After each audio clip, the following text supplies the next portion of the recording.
Today we are going to talk about the elements of the novel, especially we are going to take character and point of view.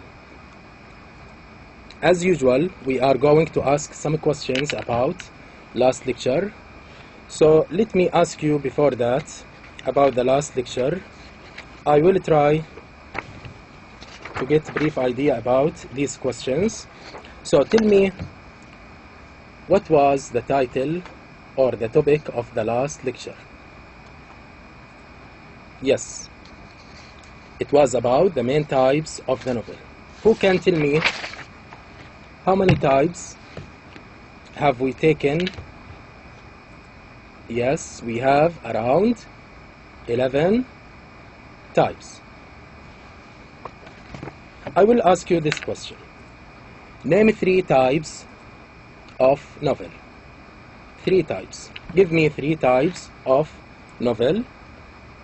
You can tell me any 3. For example, the first one, historical novel, picaresque novel, faction novel, etc. You can choose any 3 of them. Who can name the 11 types of novel? I will give you some time to name them. Yes. Okay. So try to name 11 types of the novel. Now I want you to complete this statement. I will ask you as a kind of a statement in order to fill the blank of the following statements. Complete. A novel which is also called fantastic novel is what? So again, a novel which is also called fantastic novel. Another name for this novel is what? Fantastic novel is historical novel, science fiction novel, or metafiction novel. Which one is the right answer? Yes, that's right. So it is a novel about science fiction. A novel which is between fact and fiction is called what? Science fiction novel, faction novel, action novel. Which one of these? Between fact and fiction. Yes, that's right. Faction novel. Robinson Crusoe is an example of which type? Robinson Crusoe is a kind of which novel? Metafiction, faction, or action novel? Which one? Again, Robinson Crusoe is an example of which type of novel? Metafiction, faction, or action? If I have 3 choices or even more, I can choose what? The right answer, which is yes, action novel. In the 18th century, which one of these was a kind of challenge for people? It was a kind of challenge in the 18th century. A. Farming, B. Traveling, C. Walking. Which one of these? It was a kind of challenge in the 18th century. Which one of these? Which one is the right answer? Farming, traveling, or walking? Yes, that's right. Traveling. Gothic novels, another question. Gothic novels usually happen in places such as, so the place for Gothic novel is what? Let's choose one place or the places of Gothic novels. We have A. Markets, B.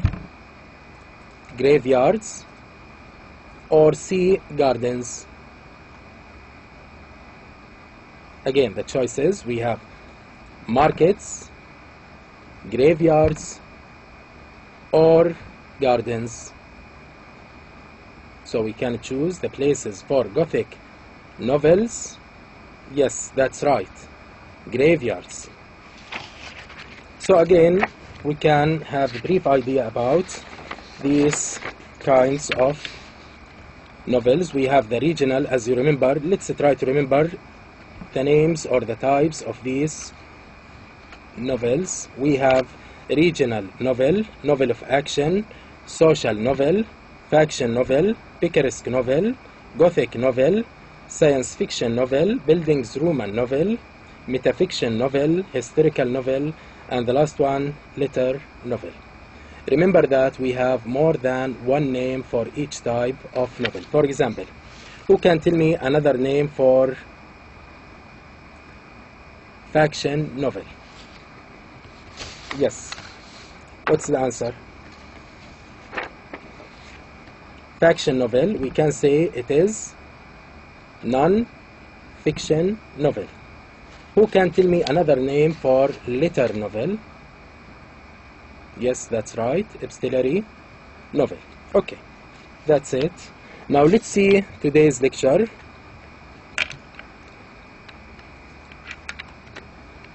So the plan for this lecture, we are going to take character, elements of the novel. We are going to take two elements today, character and point of view. Let's start with character.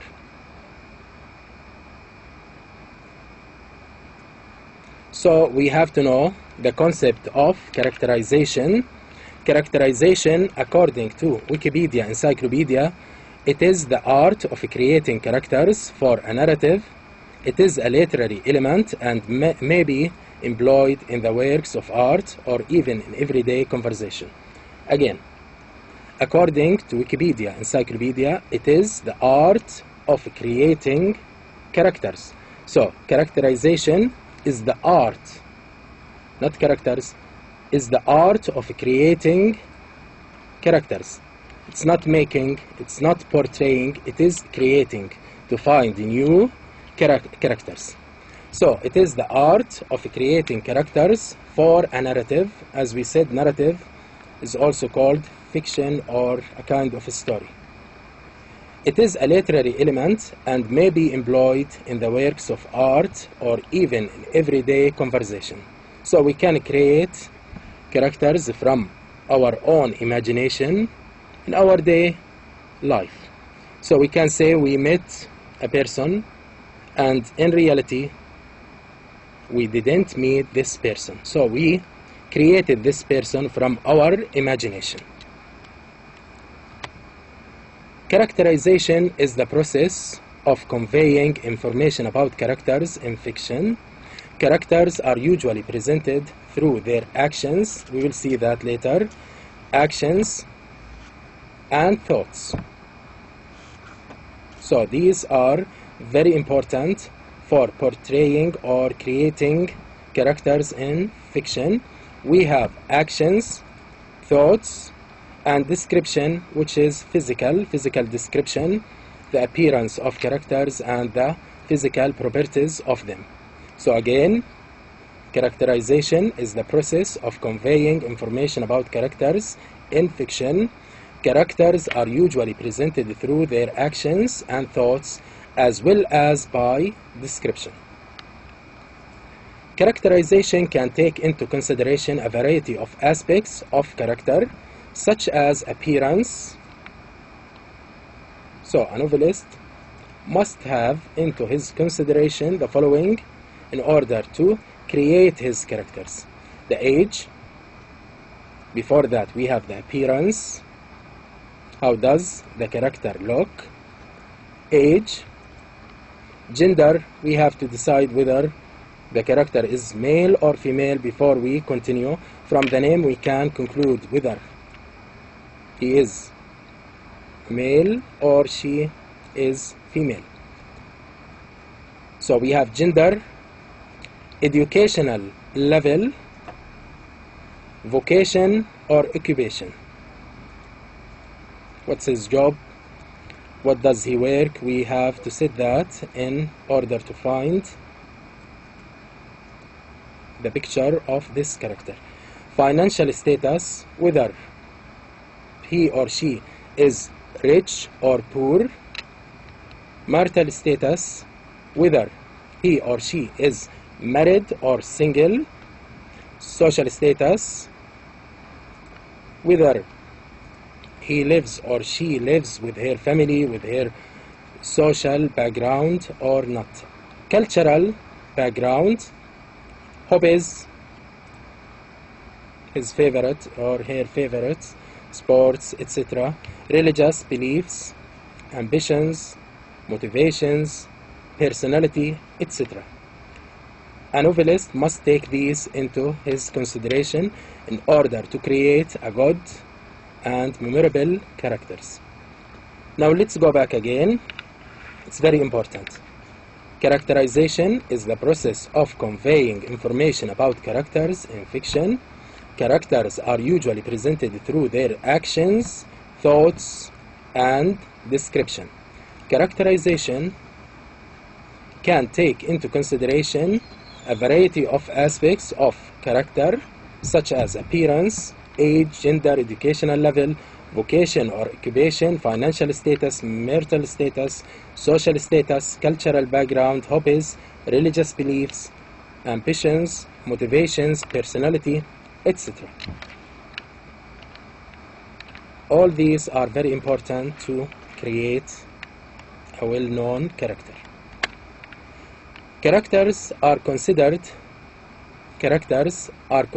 as the most important element of the novel.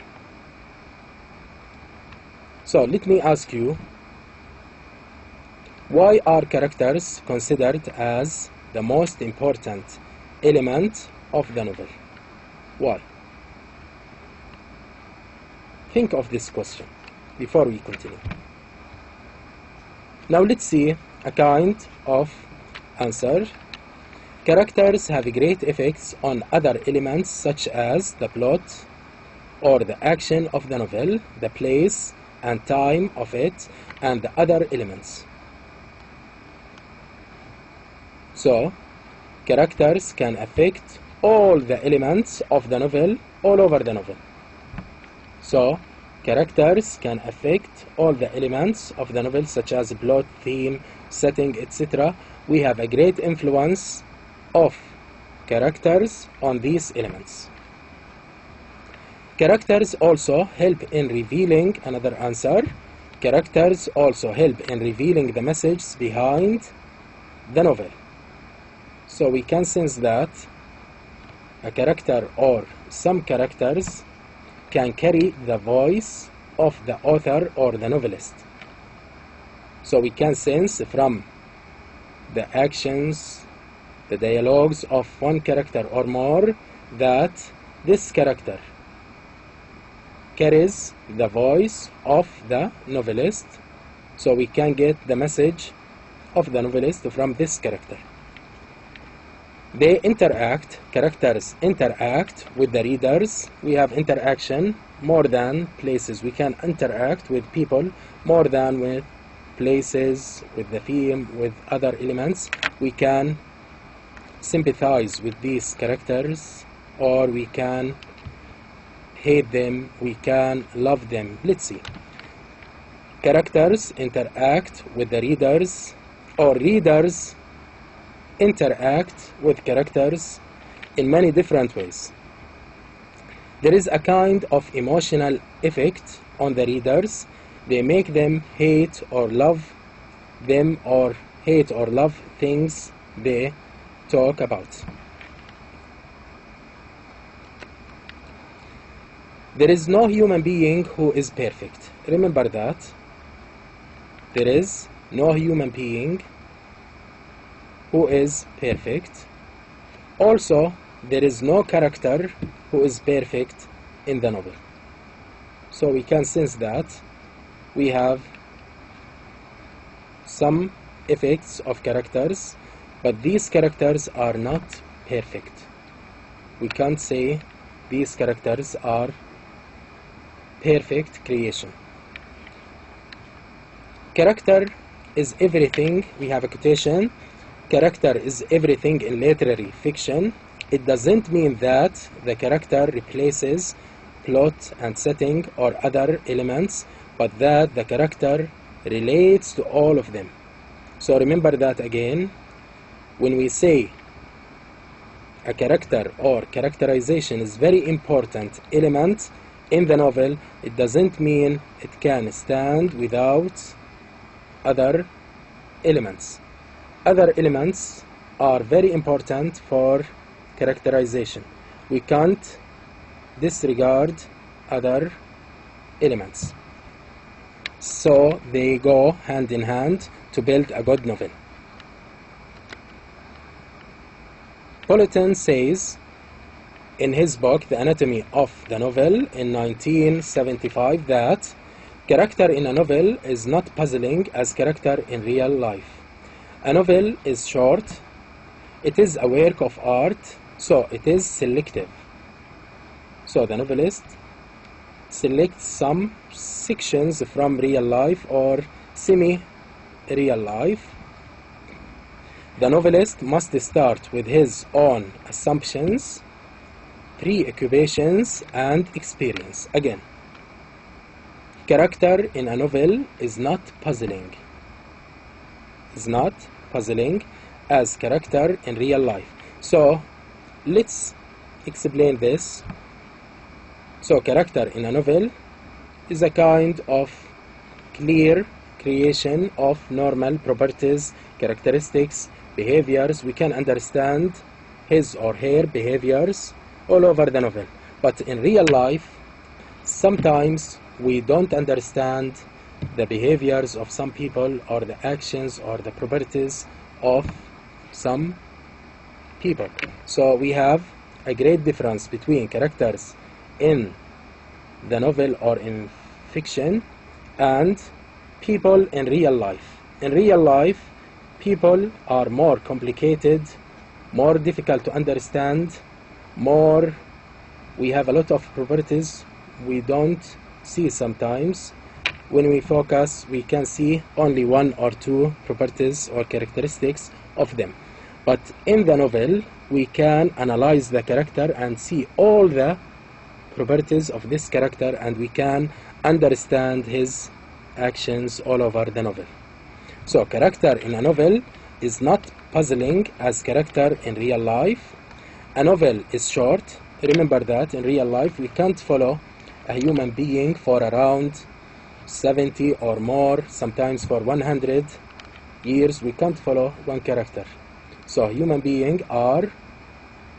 beings in general are changeable.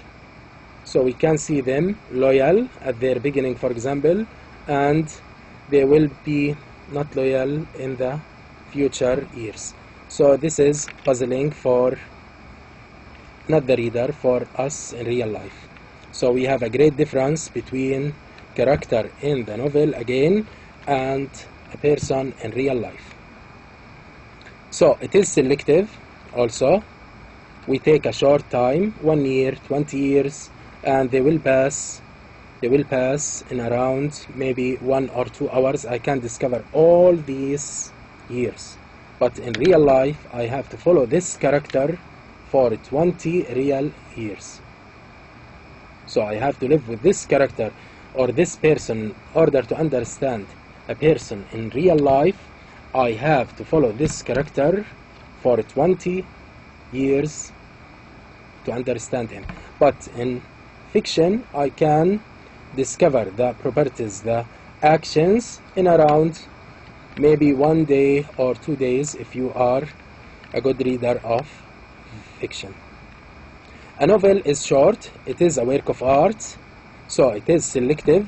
The novelist must start with his own assumptions, preoccupations, and experience. Yet, we do learn about character in a novel rather as we do in real life. So we understand characters in the novel better than we understand people in real life. From people's actions, from what they say about themselves, so we can understand or see the character from people's actions, from what they say about themselves, from what others say about them, We are going to see this and we are going to put them in points. We may be told just what to think or be left with some of the ambiguities and perplexities we feel in real life. So it's the choice of the novelist to give us a clear picture of his creation or leave us predict and understand the character by ourselves. According to Ian Watt, two aspects have special importance in the novel: characterization and presentation of background. So one of these is characterization. According to Ian Watt, characterization is one of the most important elements in the novel. The novel is surely distinguished from other genres and from previous forms of fiction by the amount of attention to individualization of its characters and detailed presentation of their environment. So we can sense that individualization of characters and detailed presentation of their environment are very important elements in fiction. Methods of characterization. Now let's see the methods of characterization. We are going to summarize the most important points of characterization. Characters can be presented through 1. Their actions. So 1, we can divide this into 2, but we have them in only 1 point. Their actions and others' reactions towards them.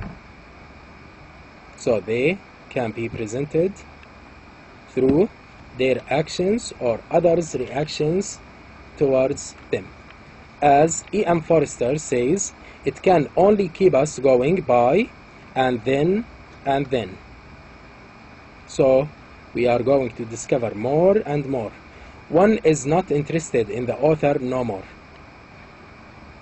The reader is not interested in the novelist himself, but in what is going to happen next in the action of the novel towards characters and other elements. So the first one, character can be presented through the first one, action and reactions. 2, speech, what he or she says, how he or she says it, what others say about them. So we have what he says, how he says it, what others say about this character. Number 3, thoughts, what he thinks. So a character can be presented through his thoughts, what he thinks, what other characters think of him.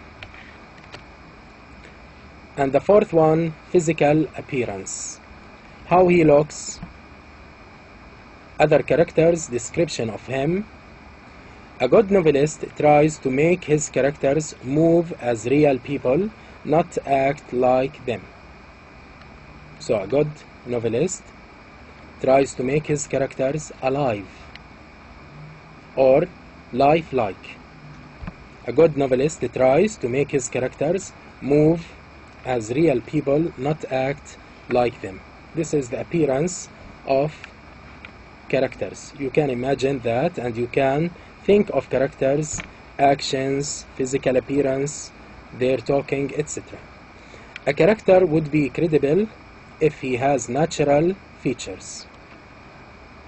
If he has natural features, characters or a character can be believable. You can believe in this character.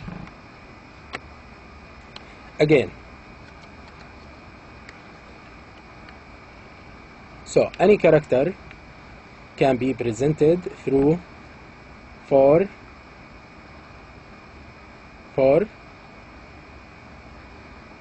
the first one, their actions. or reactions. The second one, speech, what he says, how he says it, what others say about him. 3, thoughts, what he thinks, what other characters think of him. And the fourth one, physical appearance. It's very important to have some properties or physical properties about characters. More than that, a great novelist creates his character in order to live for a long time. He creates his characters in order to live for a long time. Most novelists intend to focus on the following aspects when they create their characters. The first one, lifelike characters, normal characters as people in their society. Normal. They behave normally. Interaction between these characters. So we have normal dialogues between two characters and between characters all over the novel. So this is a kind of normal communication between characters. So again, we have lifelike characters, normal characters as people in real life, they are alive. Interaction between these characters through kinds of communications. 3, credible consistency. So we can see a bad character, most of his behaviors are bad. And a good character, most of his behaviors are good. We have consistency. They are consistent. Characters should be like life, that they shouldn't keep one side always turned towards the reader. So in normal life, we have multi-dimensional aspects in our life. Imagine that we have any person in real life. There are many dimensions for this person. We can see him angry, happy, etc. Not all the time we can see one dimension, just angry.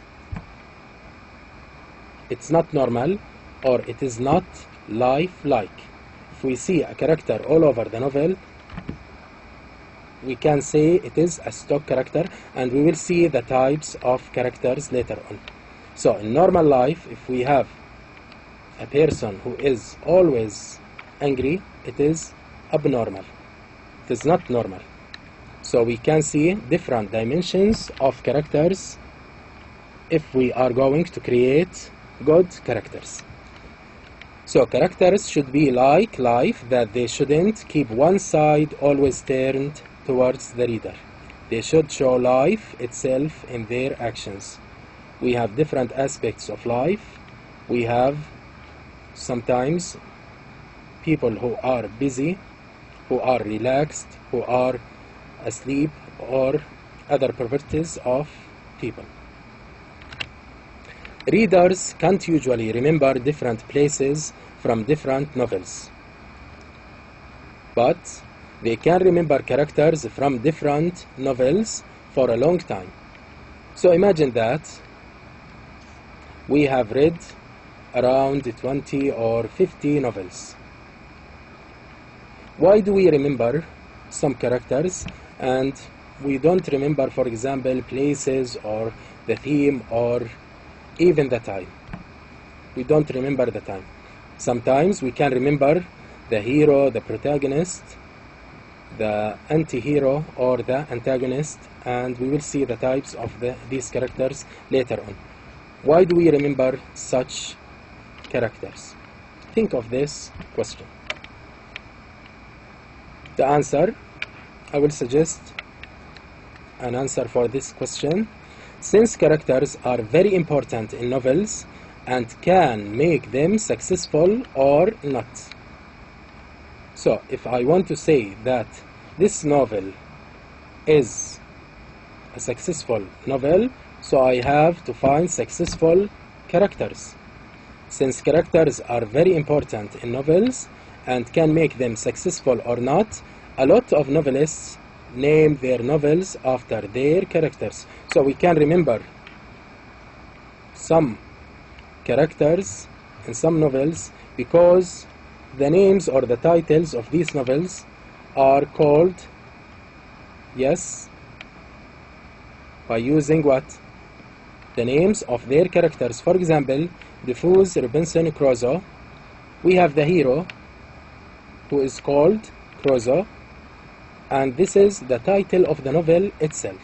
So we can remember Robinson Crusoe all over the time.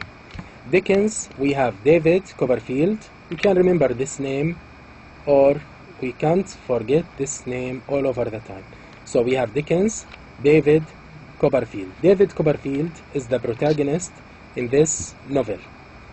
The novel's title, David Copperfield, and the hero in this novel is called what? David Copperfield. So this is an answer for this question, or suggested answer for this question. So if I ask you again, why do we remember some characters in some novels? We can say yes, because some novels are named after their protagonists or after their characters. That's right. According to E.M. Forster, characters are divided into a flat and round character, or flat and round characters. Now let's see flat character.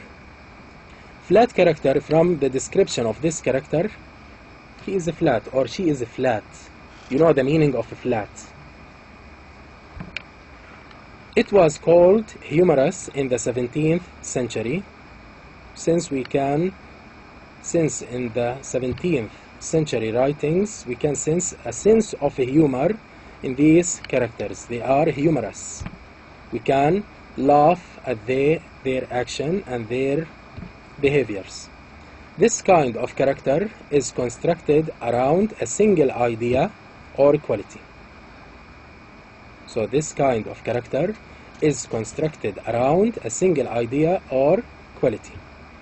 This character is easily noticed and remembered by the readers because, this is a good answer, because this character is not complicated and very simple.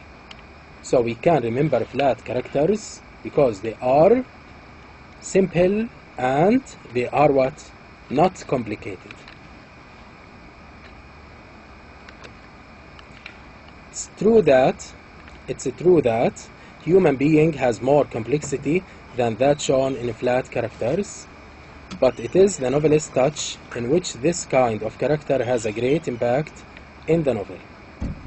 Again, it's true that a human being has more complexity than that shown in flat characters, but it is the novelist's touch in which this kind of character has a great impact in the novel. So it's the job of the novelist to make flat characters successful.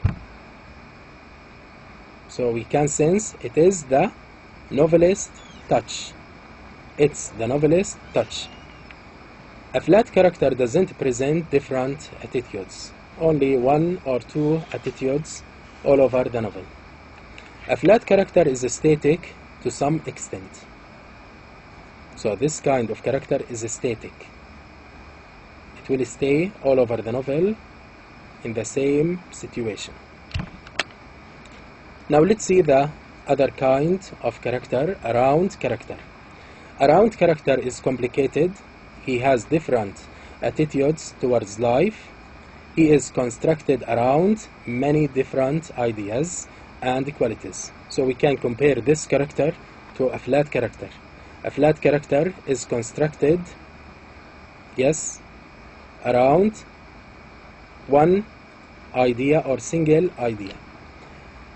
A round character is constructed around different ideas and different qualities.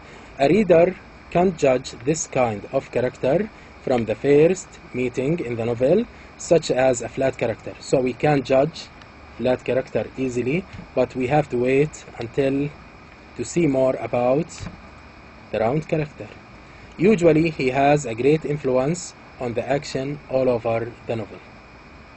This character has a great influence and great impact on the action all over the novel. Some critics divide characters according to their roles in their novels into minor. Another classification we have minor characters or major characters. Minor character or secondary, another name, secondary character, a character that has not a great part in the novel, but he helps the major characters through the novel. So this kind of character hasn't a great part in the novel, but he helps the major characters through the novel. Major character, simply most of the events in the novel revolves around this character. So we can see most of the events in the novel revolves around this character. A character in the novel can also be described as the following. We have another classification of characters. We can see some of them. We can see that we can describe a character, dynamic character. This character changes after facing difficult situations in the novel. Changeable, dynamic. It can change all over the novel. Static character, this character doesn't change. He has the same qualities and personality whenever he appears in the novel. So this character doesn't change. Protagonist character, the main character who faces conflicts in the novel. Antagonist character, this character is against the protagonist. So we have protagonist, the hero, and we have antagonist, against the hero. He tries to challenge and defy him. Now let's see the other elements of the novel, and we are going to take point of view. Second one. We have finished with character. Now let's see point of view. According to Percy Lubbock, the point of view is the question of relation in which the narrator stands to the story. So again, the question of relation or the relationship in which the narrator stands to the story, the place of the narrator. There is a great difference between showing and telling. Remember this. We have a great difference between showing the events and telling the events. Percy Lubbock believes that the art of fiction doesn't begin until the novelist thinks of his story as a matter to be shown, not to be told, to be shown, that it will tell itself, show itself. Some critics say that the novelist's voice is always present in his novels. So we can sense the voice of the novelist even when some novelists try to hide their voices. So we can sense the voice of the novelist during the novel even when he tries to hide his voice. A good reader can sense the voice of the author and get his message. Now let's see kinds of narrators. The first kind, we have first person narrator. The novelist uses I, or follows a single character through his adventures by using he. So we have first person, I or he, only one. Usually this first person narrator is the main character who narrates his own story and experience. The second kind, omniscient narrator. The novelist knows everything about his characters and events. So the novelist knows everything about his characters and events. He can even enter into their personal life and explain their motives. He shows his characters during a short period of time or a long period of time. He often focuses his attention on one or two characters. This narrator is free to judge and comment on characters, events, or anything, since he can see things better than any other person. Again, this narrator is free to judge and comment on characters. So he has a great part of freedom. He can judge and he can comment on any character in his novel, and he can comment on events or anything, since he can see things better than any other person. The novelist has access to his characters, and from that access he gets feelings, thoughts, actions, etc. He can enter into the minds and the actions, the thoughts of his characters easily. He has access to them. The third one, we have third person narrator. There is one character, minor or major, narrates the story from his point of view. He knows everything about some characters, but he doesn't know much about other characters. Therefore, his knowledge of them is limited. So some kind of limited narration. He has no idea about other characters. This is a third person narrator. The fourth one, objective narrator. This is the opposite of the omniscient narrator. So the third one, we can say subjective narrator. This one is called objective narrator. The narrator keeps his point of view away and never gets involved to judge events and other characters. So again, the narrator keeps his point of view away and never gets involved to judge events and other characters. There is no direct explanation from the narrator. The novelist leaves his characters face their fates. He doesn't interfere in their actions, thoughts. He has no access to their thoughts, actions, etc. Flaubert and many other critics see that objective or impersonal kind of narration is better than the appearance of the author as a spokesman. So most critics prefer objective narration. The fifth one, multiple narrator. There is more than one kind of narrators in a novel. Thus, this novel is narrated from multiple narrators. So we have 5 types of narrators. Again, the first one, first person narrator. The second one, omniscient narrator. Third one, third person narrator. The fourth one, objective narrator. And the fifth one, multiple narrator. That's it. Thank you so much.